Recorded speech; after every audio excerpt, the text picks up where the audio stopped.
Welcome back, Happy Engineer. And Annette, so excited to have this conversation with you. Thanks for making time to be on the Happy Engineer podcast. Welcome. Thanks so much for having me. And I'm looking forward to this conversation. It's a great audience that you've got, and I think we're going to have a great conversation. So I'm looking forward to Well, I'm pretty biased, but I would say you're absolutely right that we have the best audience there is. So Yes. shout out to the Happy Engineer out there listening. Annette, your area of incredible genius, like 30 years of expertise and global thought leadership around customer experience, is going to be incredibly hard to distill in just one episode. And I'm pumped to go there. But I actually need to back up to even before that really quick for our starting point today, because when I was getting to know you and your work, all this incredible body of knowledge around customer experience, I'm scrolling and scrolling, and then something stood out to me that I was like, one of these is not like the other. And I couldn't help but notice that you went to Ohio State and studied animal science. And I thought to myself, well, wait a minute, maybe that's what makes her so good at understanding customers, is because she started Right. with animals. And at the end of the day, we're all just animals. But I just wanted to get curious. Were you Sure. hoping to go into like being a vet or doing something else? Or where does animal science fit into your story? I know people always ask me, like, how did you get into this customer experience world? And they're always waiting for some sexy answer. And it's not. I actually grew up on a farm in Ohio.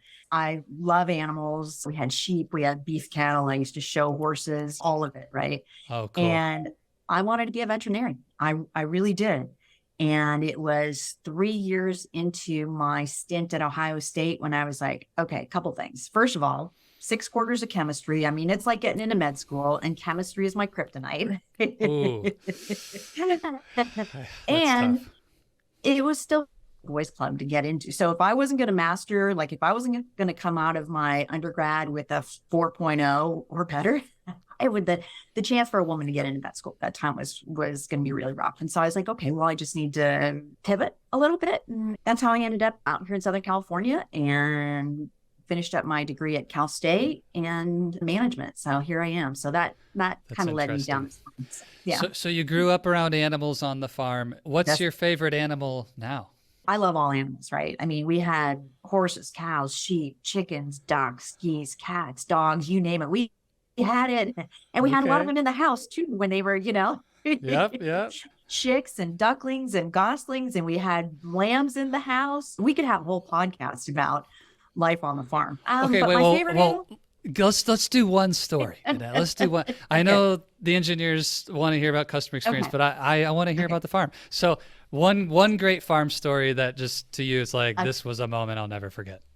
it's a moment I'll never forget. And it's an opportunity that very few people will ever have. Very few kids will ever have in their lifetime. So we had sheep. It was lambing season.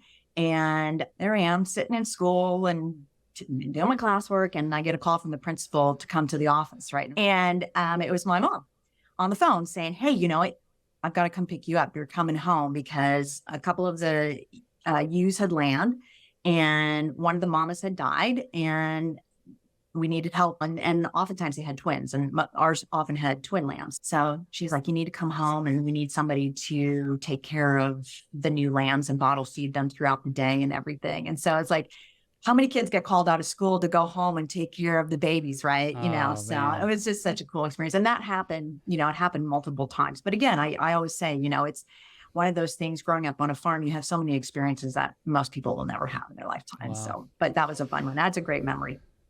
That's like got me emotional on both sides. It's like the Bambi, I'm sad about the mom dying, but also like what a neat experience to just hold those little lambs and feed Yeah. them and Oh yeah. They're be a so part sweet. of that. Wow. So sweet.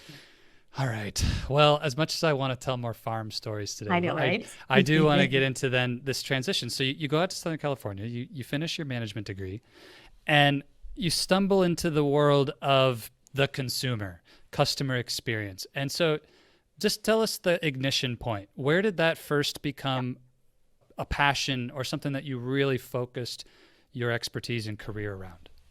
Yeah, it's interesting because it actually wasn't driven by anything customer or consumer or anything like that. I saw an ad in the paper. Here we are dating ourselves. It was 1992. Ad in the newspaper for a job at JD Power Associates. And I was like, you know what? I love math. and I love writing. And what better way to put those two skills to use than market research? And that was really the catalyst. JD Power and Associates at the time was really known for their syndicated research. And I happened to be hired at an office that was working or starting a lot of the custom research. And so I was working with clients directly, really doing voice of the customer work. It wasn't just market research per se, it was voice of the customer and understanding why customers stay, why they leave, why they purchase, why they don't, that kind of thing. And back then, we didn't even talk about customer experience. We talked about customer satisfaction, customer loyalty. Those were the big words. And I loved what I was doing. I loved going into businesses. I loved working with my clients to help them solve those problems. And people would ask me, well, what do you do? And I'd say, I'm working with companies to help them improve, at the time didn't use exactly those words, improve the customer experience, but really understand the customer and what they do and why they do it and what the issues are and help them improve so they could improve the business, kind of like that. So that was fun for me. And I was hooked. So started in truly the market research side with JD Power, which, still crushing it in that domain. Absolutely. But, well, let me actually back up really quick. Cause what interests me about that journey, and there's some nuance to the words that we're using, we need to probably define and get clear. But if I think about engineering and my degree at Purdue in undergrad, there were maybe one or two classes which were more of the real world simulation senior project type classes where you go through a single lecture about VOC, the voice of the customer, and we build it into the house of quality or use one of these QFD type tools and okay, you get a little teaser about market research and asking your customer for what they want to use it to prioritize metrics of performance. And okay, we get a taste, right? But then in reality, you get your first job and you really don't talk about it at all as part of your job. It's something that's handed to you by some other function or department. And most of my clients, we don't get that chance to be in the field doing market research, having any of this. And so it seems like this whole domain is such an opportunity for an engineering leader to stand out in your career and like an X factor to be seen by senior leadership as someone who really gets it and is promotable. That's why why I think this is so important. But would you agree with that just general assessment or maybe add some of your own perspective to that? I totally agree. And I'll just step back for a minute and say there is the CXPA, the Customer Experience Professionals Association. I was on the board for 6 or 7 years. I was the chair for a year, just left about 2 years ago. And what we were doing around the time, and this was really important to me. This was when I submitted my platform for nomination for the board. My platform was around academia and how do we get exactly what you're saying there? How do we get more of this into colleges and universities and get people talking about the customer and how understanding the customer and hearing that voice of the customer impacts all parts of the business, right? It's not just about having this CX group or having a market research group or marketing's handling it or customer service is handling it. It's like, how do we bring this and weave it into just general business programs so that everybody gets a taste of it throughout? And so as I was leaving, it's funny that it took us 6 or 7 years to get this done. But as I was leaving, one of the projects that we were working on is let's put together a list of schools who are offering customer experience certification or some type of customer voice of the customer, something, service design, whatever it was in their business programs, right? And I think it's sadly missing. And I think it's a huge piece of the puzzle that, back in the day, we were always taught the purpose of a business is to create shareholder value. And there was so much focus on that. When we think about shareholder value, that's an outcome. And how do we get that outcome? We focus on the customer and their needs and bringing their voice into everything that we do.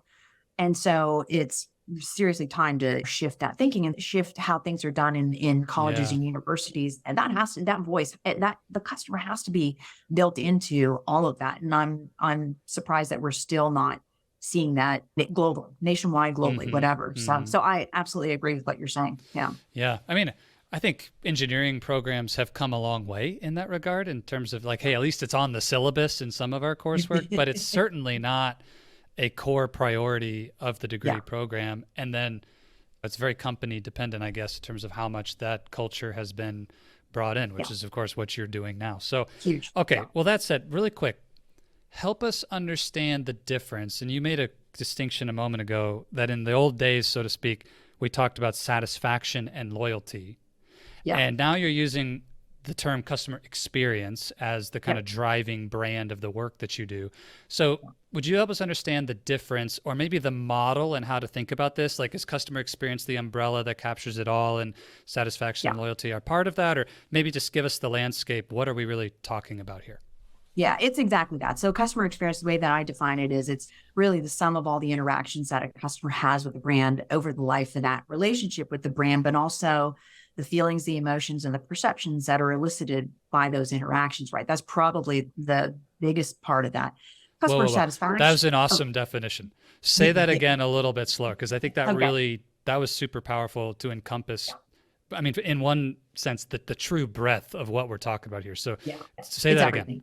The sum of all the interactions that a customer has with a brand over the life of the relationship with the brand. I'll just throw in here that includes product and price. A lot of people go, "Oh, well, product is not part of the customer." Heck yeah, it is. It's exactly. Love that It's inclusion. exactly. And Yeah. price. People are like, "Oh, prices. That's a marketing thing. That's on." Oh yeah, price is part of the experience too. I don't know how people can exclude either one of those.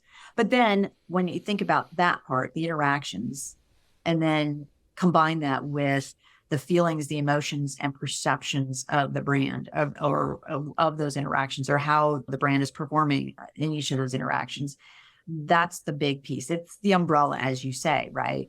And customer satisfaction is really is a feeling, right? And it's an outcome. If we perform well against our customers' expectations, they're either going to be satisfied or they're going to be dissatisfied. And customer experience is largely driven by expectations. And those, oh gosh, we could go in a whole other direction. Expectations are set in a variety of different ways, right, for the customer. So, and then loyalty too is an outcome. You know what? We get all those things right and we consistently get them right. Yeah. Customers will trust the brand and they'll be loyal and they'll recommend, they'll buy again, they'll buy more, all of those things. So, really important. Okay. So that helps. We got the umbrella. We've got all these things, paying attention to output measures of, are we winning in customer experience versus, inputs and expectations. I'm sure, to your point, we could put a 10-hour podcast together just in what you've already said. But so now here you are, 30 years later of experience and multiple amazing books on the topic, a true thought leader. Maybe to bring it into a specific domain that I, as an engineer, would find most important is like, well, why do I care? What does this have to do with me? And I know you mentioned product, so that's certainly like, okay, I can get that. I can get behind that. As a developer, as a product designer, I play a role. But if I'm an engineering leader doing engineering work, what does this have to do with my job? Well, let's go back to what I said about the purpose of a business is, right? Used to be, a lot of people still live this adage, the purpose of a business is to maximize shareholder value. That's not the purpose of a business. Purpose of a business is to create and nurture customers, right? It's all about the customer. We don't have customers. Who are we doing this for, right? In my Built to Win book, one of the 10 principles of building a customer-centric organization is around people before product. People before product, right? So what that means is we take the time to do the work to understand who our customers are, the problems they're trying to solve, the jobs they're trying to do, and then build and design products and services to solve for those problems, right? I love the Seth Godin quote, we need to find products for our customers, not customers for our products. I think that's a really important distinction. And the only way that we can do that is if everybody in the organization has a clear line of sight to the customer, understands who the customer is, understands what jobs they're trying to do or what problems they're trying to solve, so that we can design an experience, again, including product, design an experience that helps them, meets their needs and helps them solve whatever problem they're trying to solve. So I think that's a big thing for us to look at every single time. The purpose of a business is to create and to nurture a customer. And if we don't have customers, then we ain't got none. That's a really powerful shift. And I'm thinking back to my own career experience and some of the things that were emphasized as priorities in engineering work. And I'll just name a couple. I'm sure you can relate to this with your clients, Annette, but one would be product cost. better hit that target or over deliver on that target. We would launch a whole series of cost reduction projects on existing products, really driving cost. And of course, linking that back to the P&L, Yeah. shareholder value, the financial metrics, right? Or another one would be thinking about the schedule, driving project timelines. And it's all Right. internal focused. It's all about getting to market as planned to maximize shareholder value. Again, like we don't want to burn time or be late on things. Or maybe there's, vendor relationships or things we would care about there. But when you shift the lens to, well, the purpose of the business is to create and nurture customers, suddenly the things that matter most in my product development cycle start to look a little different, which is fascinating. I Yep. just that one shift, if you buy into that belief and say, well, hold on, is the product cost the most important thing here? Or is something for our customer the most important thing? Yeah. That's interesting. It's so true. I attended and I shared this story. I've shared this story many times, and I included in my book Built to Win as well. I was on a webinar, and at the end of the webinar there was a Q&A, and somebody asked, well, if I focus on my customer, doesn't that take away from my focus on the product? And I thought, hey, I need pencils in my eyes or something, because who's the product for? And a lot of times startups and folks reaching out to me and say, hey, will you take a look at my product? Hey, will you take a look at this? And I'm like, yeah, sure. And I stopped doing it because the first question that I ask them every time is, what problem do you solve? Because this looks very much like another product out there, or, it doesn't do anything special. What problem are you solving for your customer? And if you can't answer that question, then you're just wasting your time, right? And that's what ended up happening. There were so many of them who said, oh, that's a good question. I don't know. Mm-hmm. So if you don't know what Mm-hmm. problem you're solving, then who's going to buy it, right? If it doesn't solve a problem, or if it Yeah. doesn't solve a problem differently and in a more efficient way or different way, or something that, customers are looking for, then forget about it. It's not going to be successful. So where would I begin as an engineer doing my job? Maybe I can buy into this idea, but I'm still operating within this culture and company that's Yeah. already doing what it's doing. Like, Yeah. where would I start, and things that I have influence over, or just ways to start Yeah. moving towards a customer-centric culture? How does that work? Where do you encourage people to begin?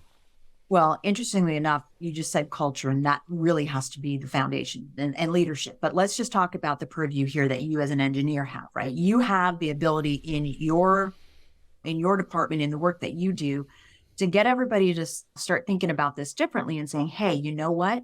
Let's look at our budget. What do we have here? Have we talked to customers? Okay, well, maybe marketing has talked to customers, or somebody else. Like, the data either needs to be shared with you, or you need to go out and talk to customers. And I would say, first and foremost, you need to go out and talk to customers, right? If you don't hear it straight from them, you will never understand the pains and the frustration and everything. I will tell you that I've worked for several voice of the customer vendors. So I've worked on the tech side. I worked on the tech side for many years. And one of the companies I work for, the platform, I swear to you, it was 17 clicks to just, and that happened because the CEO had this great idea. Hey, let's do this and let's add that.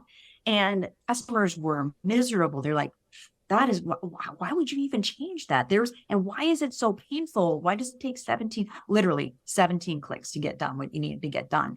And so I would say, go out and talk to customers before, during, after, share with them. Get, if you have a CX team, if you have a VOC platform, get that feedback and bring that feedback into the work that you're doing. But so important to make that connection with the customer so that you can understand who they are, what they're trying to do, and how painful your product is to use today and needs to be changed, right? I mean, it'll change the trajectory, and you'll, take it from 17 clicks down to 4 if you need to. I got a bunch of great examples where there are companies who have done just that, where they brought that feedback in, where they brought the customers in, where they're co-creating with customers and have changed a painful, just something as simple as signing up for an account that took 9 clicks, 9 steps to sign up for an account. And after bringing in the customer and working with, talking to customers, all that, they changed it. So it's like 3 clicks now to 3 steps to sign up for an account.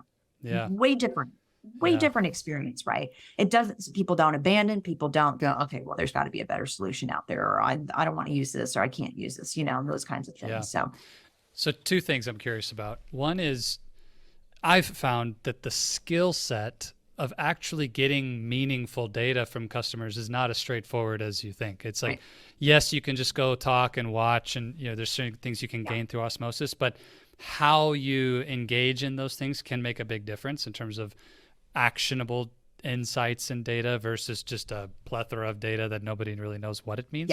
So I'm curious Exactly. if you have any like quick, simple tips that an engineer, if I am going to go grab my neighbor and ask them to play with the product and do something to become more aware, what should I do? What's the best practice around that within Yeah. not being a customer experience guru and genius? What's something I might want to keep in mind best practice wise? But then also, engineers live in this world of constant trade-offs. And I'm curious if you could maybe recount a story or something around like, how do you then take what you learn from that and make the trade-off when it does come to shareholder value or budgets or decisions or product costs? Like, any suggestions on how to bring that back and influence or think about those priorities? Yeah. Yeah, definitely. Two big Yeah, questions. yeah. Well, let's start with the first one. So there, if you have a customer experience team, if you have a VOC team, if you have that team, lean on them to teach you, to bring you in, to share data with you. There is often a gap between product and CX, right? We've got to bridge that gap. We've got to get them working together, sharing, here's what we're doing, here's what we're hearing, bringing those together. So I think that's a really important point, is whoever's doing your voice of the customer, buddy up with them and make sure that they should be doing this anyways. They should be figuring out, when they're getting that feedback, how to share it, how to socialize it with the Right, people who need right. that to act on, right? So number one. Number two, if you're going to do it yourself, if you don't have that customer experience team, you might want to hire a consultant, number one, just to guide you on that. You may have somebody on your team who has some skill sets. You mentioned this earlier.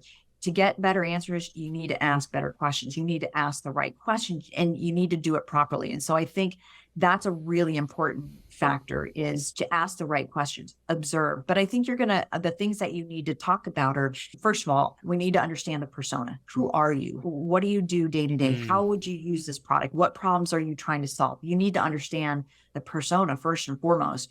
And then second, then ask those questions that you need to understand, how would they use the product to solve their problems, right? Or what would be the best way to do that? I think it's the whole, I've got to drill a 1/4-inch hole kind of dilemma there, right? So, or the Wait. faster horses story, right? It's like, you have to ask the right questions. We don't ask customers what they want. What do you want? If we built this product, what do you want? We're not going to ask them that, right? We're going to talk about their story and how. Just in case somebody doesn't know what you're talking about with the 1/4-inch hole, can you explain that?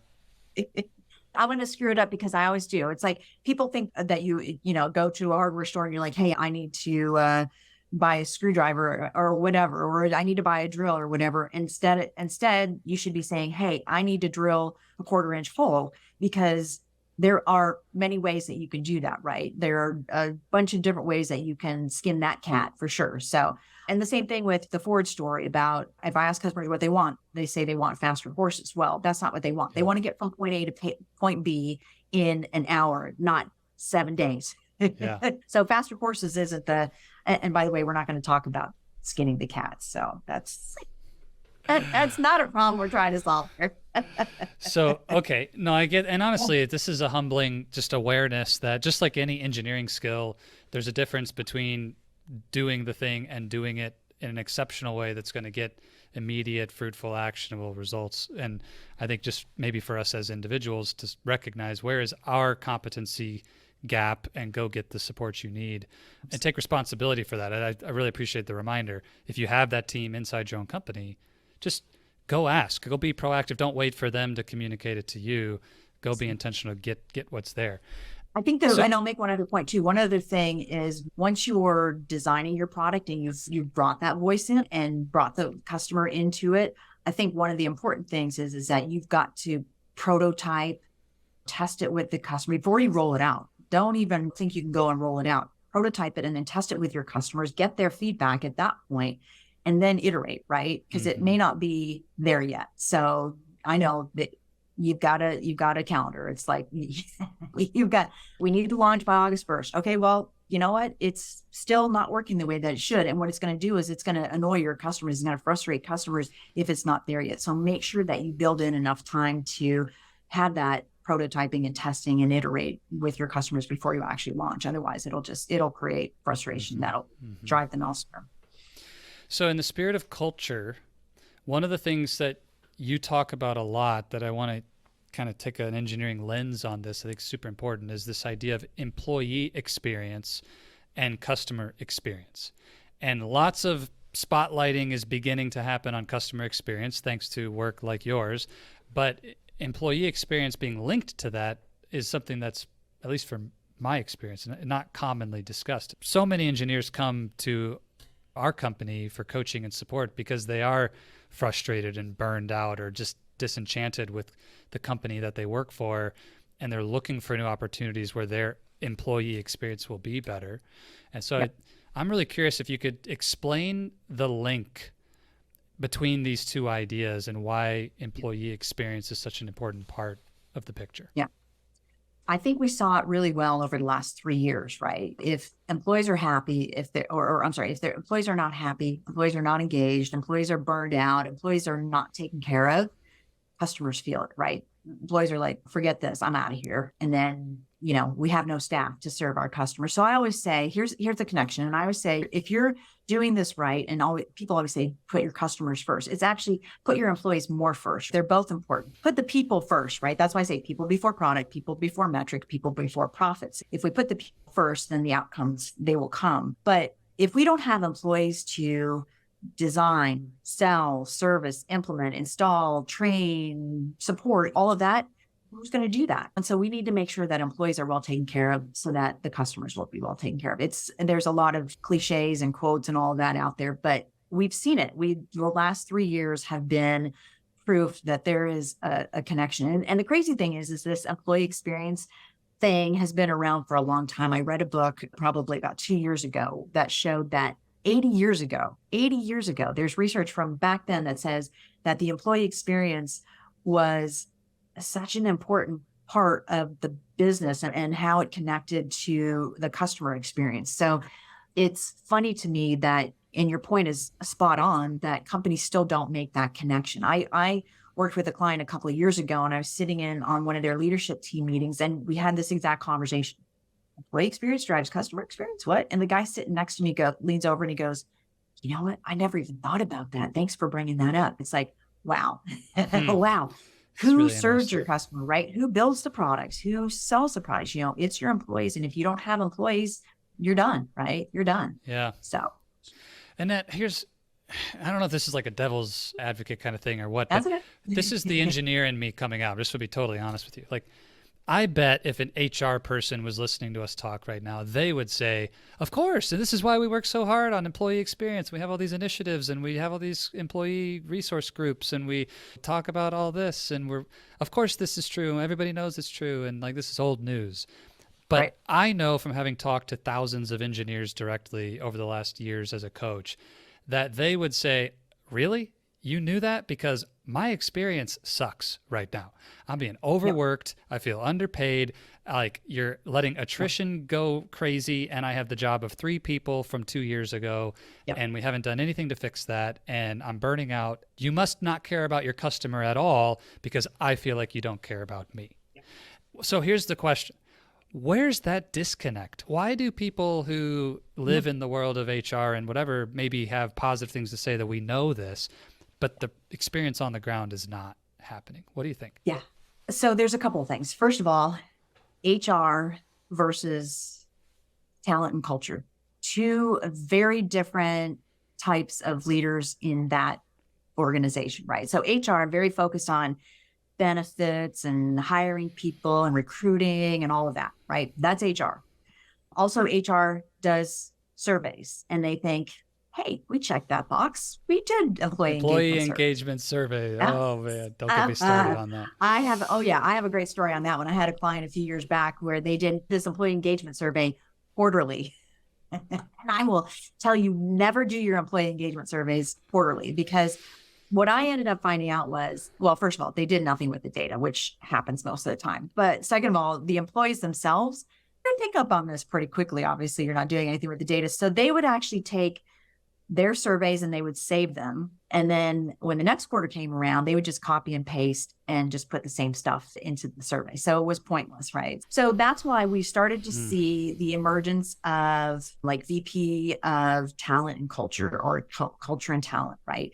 Because, or director of director of employee experience, or VP of employee experience. Those are the folks who are going to specifically focus on employee experience. If we define that as the sum of all the interactions that it has over the duration of their employment with their employer, right? And the feelings, emotions, and perceptions. That employee experience person is going to focus on that umbrella. They're going to focus on everything, and everything is going to go in there, including recruiting and the candidate experience and all of that, right? So that's the difference. And the number one thing that has to be in place, and that's why this type of a person is really important, the VP or head of talent and culture and talent. Culture comes first. Culture is the foundation, right?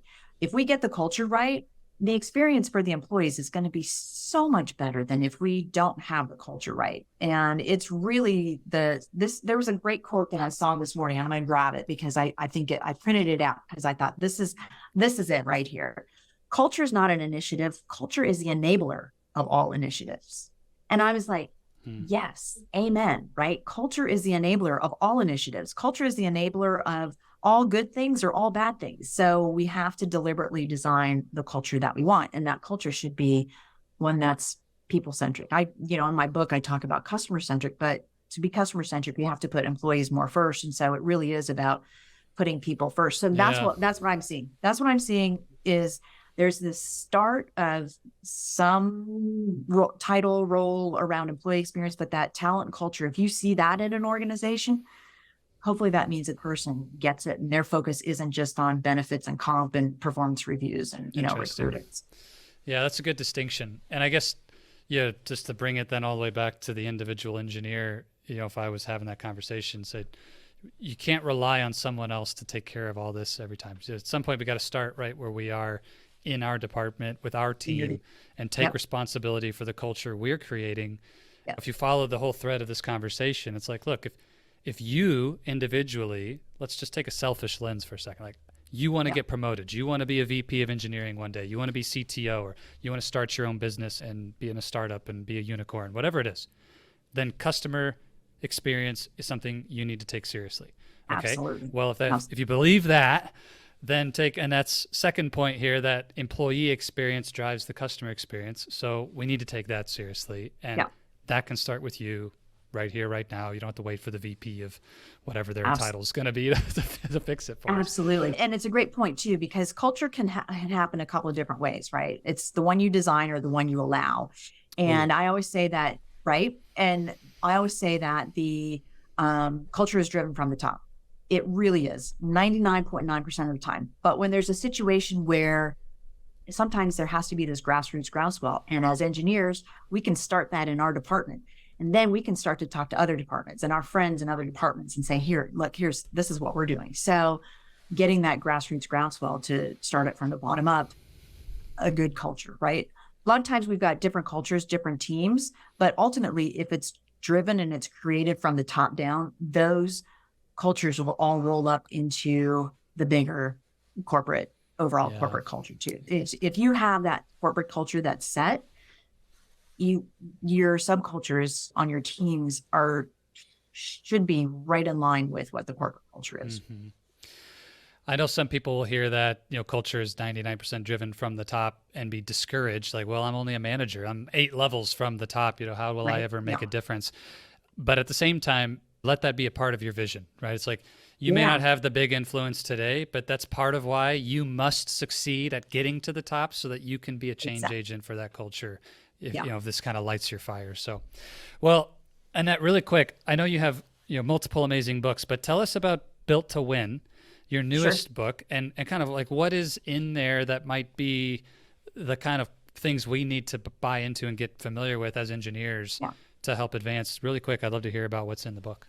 Well, the book is really all about the 10 foundational principles of a customer-centric organization. And to your point here about, so culture is the first principle, culture is the foundation, right?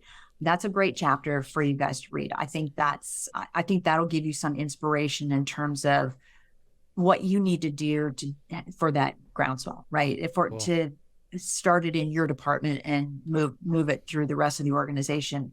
Find a leader, find somebody. There's going to be somebody who gets it, right? And work with that person to champion the rest of it. So that's really important. The others, there's 10 principles. They're all good. Yeah, Customer understanding is the cornerstone of customer centricity. Very important. The people before product, metrics, and profits. Great chapters to read. There's each chapter, each foundational principle has examples of companies that have taken this to heart and have done each one of those things, right? So I think it's really awesome. One of my favorite stories in there is about the employees and putting employees more first, is about Guinness, a brand that they've been around for forever, right? And some of the stories, some of the things that I write about in there about their employee experience and what they did for their customers back in the day, pretty amazing. I was surprised when I researched them. So there's great stories about different brands in every chapter that I think would inspire you to start moving the needle. Brilliant. Well, I just go back to this fundamental idea that every engineer I've ever coached is looking for that X factor to stand out in their company. And everybody wants to find it in their technical domain expertise as an engineer. And the fact is, yes, you do need to stand out in your ability to do engineering, but it's very difficult for that to be your only area of differentiation within the company because there's so many other skilled leaders, especially then competitively around the world. This is a place where, especially if you think C-suite level leaders, putting you in the talent pool as a person that they want to promote, this customer experience, customer centricity ability and mindset is a great place to focus. So for any happy engineer listening, a quick offer for you. If you're interested in Annette's work and you want to get a copy of Built to Win, the first 3 people who email me, Zach@oasisofcourage.com, send me the title of the book, Built to Win, in the subject, put your mailing address in the email, and the first 3 people who do that, who listen to this episode, we're going to send you a free copy of Annette's book, That's awesome. Built to Win. So make that happen if this interests you.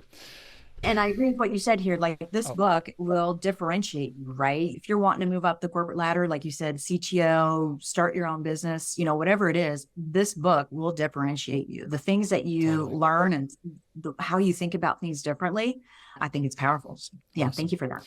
Totally. No, it's my pleasure, and I love the work you're doing, and thanks for sharing your wisdom today. So I hate to end it, but we got to land the plane. And tell us where other than emailing me for a copy of the book, where can people find you and get connected to all of your incredible decades of experience around customer journey and experience? Where can people go? Go to my website, cx-journey.com. All my links to socials and everything, the book, both books, these 2 books on the walls here, it's all in there. So that would be the best way to reach out to me. You can contact me through the site as well. So thank you for having me. This has been awesome. Great conversation. So cx-journey.com. We'll put that in the show notes, as well as all the other resources to find Annette's work. Just to end things, we always talk about this, and you actually mentioned it already in our conversation, Annette, that questions lead, answers follow. And engineering, that's true. And coaching, that's true. And all of life, that's true. If you want better answers, let's ask better questions. So what would be the question you would lead the happy engineer with coming out of this conversation, Annette? I think the big question is, what problem are you trying to solve? That is when I go and, talk to prospects, talk to whoever. That's the first question that I always ask is, what problem are you trying to solve? What's the catalyst for this? What's the catalyst for this conversation? What's the catalyst for building this product or adding this feature or doing whatever? So what problem are you trying to solve, or what's the catalyst for this? I love that. What problem are you trying to solve? Annette, thank you again for making time for this. Super fun, and we'll have to do it again sometime.